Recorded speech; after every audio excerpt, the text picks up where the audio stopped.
অনেক জল্পনা কল্পনার মধ্যে দিয়ে গোবিন্দপুর আজকের এই ব্রিজের পশ্চিম প্রান্ত আপনার মেরামত হচ্ছে। এই মুহূর্তে উপস্থিত হয়েছেন আমাদের মাঝে আজকের অনুষ্ঠানের প্রধান অতিথি জনাব আলহাজ জসিমউদ্দিন জসিম সাহেব, এমপি পদপ্রার্থী বুড়িচং বামনপাড়া। আসসালামু আলাইকুম। জি, আসসালামু আলাইকুম সবাইকে। আপনারা জানেন এই গোবিন্দপুর ব্রিজ গত বিএনপির আমলে কিন্তু এই ব্রিজ হয়েছে।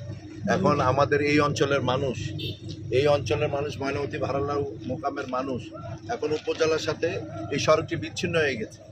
ইতিমধ্যে আমরা সরকারের সর্বোচ্চ আমাদের এখানে সচিবরা যারা আছে তাদের সর্বাত্মক সহযোগিতা, আমরা যারা জনপ্রতিনিধিরা যারা আছে, আমরা আজকে এই রাস্তাটি রিপেয়ার করার জন্যে আমরা এলজিআরডি অলরেডি দ্রুত কাজ শুরু করেছে। এখন আপাতত রাস্তাটি বন্ধ করেছে। আমরা এই রাস্তাটি পরিদর্শনে এখানে আসছি। ইনশাল্লাহ খুব দ্রুতই আমাদের এই অঞ্চলের সাথে ময়নামতি ভারাল্লাউ মোকামের সাথে আমাদের বুড়িচংয়ের যে যোগাযোগটা খুব তাড়াতাড়ি হয়ে যাবে এবং আমরা খুব আশা করছি যে অচিরে এই কাজ শেষ হবে। সবাইকে ধন্যবাদ। আসসালামু আলাইকুম। লাইক করুন, কমেন্ট করুন, ভিডিওটা সবাই যে যেখানে দেখছেন আপনারা সবাই শেয়ার করবেন এবং ফলো দিয়ে পাশে থাকবেন।